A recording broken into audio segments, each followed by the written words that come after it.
Hello and welcome to movie cancer.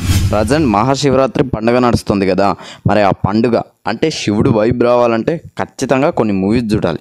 So ఈరోజు ఈ వీడియోలో ఆ మూవీస్ ఏంటో తెలుసుకుందాం. ఇంకా మన ఛానల్ని ఎవరైనా సబ్స్క్రైబ్ చేయకపోతే సబ్స్క్రైబ్ చేయండి.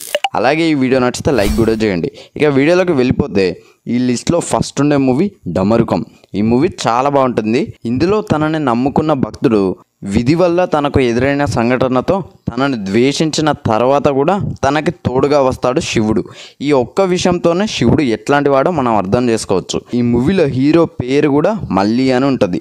అది శివుడికి ఉన్న పేర్లలో ఒకటి. ఇది కాక క్లైమాక్స్లో మళ్ళీ అంతకాసురుని చేతిలో ఓడిపోయే సిచ్యువేషన్ వచ్చినప్పుడు శివుడి త్రిశూలం వస్తుంది. దాంతో అతన్ని సంహరిస్తాడు. నెంబర్ 2 బాహుబలి.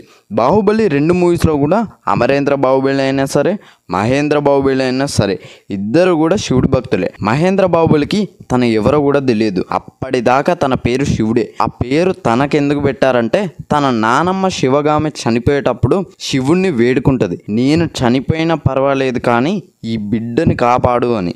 తర్వాత శివుడి వాళ్ళ అమ్మ కూడా శివుడి భక్తురాలే. ఆ కొండ ఎక్కొద్దని శివుడికి పూజలు చేస్తూ ఉంటుంది. నీళ్లు దూరం ఉన్నాయని చెప్పి తన అమ్మకు ఇబ్బందిగా ఉందని శివుడు శివలింగాన్ని ఎత్తుకొని జలపాతం కింద పెడతాడు. అప్పుడు శివుడిని నందిలా చూపెడతాడు. అదేగాక అవంతిక శివుణ్ణి నువ్వు ఎక్కడి నుంచి వచ్చావు అని అడిగినప్పుడు నేను కింది నుండి పర్వతమే ఎక్కొచ్చా అని అంటాడు. అది శివుడు మాత్రమే చేయగలిగే పని. అది నువ్వెలా చేసావు అని చెప్తుంది. నేను కూడా శివుణ్ణే అని చెప్తాడు. క్లైమాక్స్లో బల్లాల దేవ చేతిలో శివుడు ఓడిపోయే సిచ్యువేషన్ వస్తుంది. అక్కడ ఉన్న భస్మాన్ని పూసుకుంటాడు. అక్కడ ఒక లిరిక్ వస్తుంది. ఆ లిరికే బాహుబలి 1లో శివుడు లింగాన్ని మోస్తున్నప్పుడు కూడా వస్తుంది. ఆ భస్మాన్ని పూసుకున్నప్పటి నుండి శివుడు బల్లాల దేవ చేతిలో ఒక్క దెబ్బ కూడా తినడు. అండ్ శివుడు బల్లాల దేవుని కొట్టి ఓడిస్తాడు. నెంబర్ 3 అంజీ. అంజీ మూవీలో కథ జరిగేదే శివుని యొక్క వస్తువు కోసం. అది ఆత్మలింగం. భూమి మీద ఇప్పటికీ ఉందని చెప్తారు. అయితే దీని బ్యాక్ స్టోరీ ఏంటంటే భగీరథునికి ఇమ్మోర్టల్ కావడానికి గంగ కావాలి. ఆ గంగ డైరెక్ట్గా భూమి మీద పడితే భూమి తట్టుకోలేదు. ఆ గంగను తట్టుకోవాలంటే మళ్ళీ శివుడి శక్తి కావాలి. అందుకోసం శివుడు ఆత్మలింగాన్ని సృష్టించి భగీరథునికి ఇస్తాడు. భగీరథుడు దాన్ని ఒక ప్లేస్లో ఎవరికంటా పడకుండా దాచిపెడతాడు.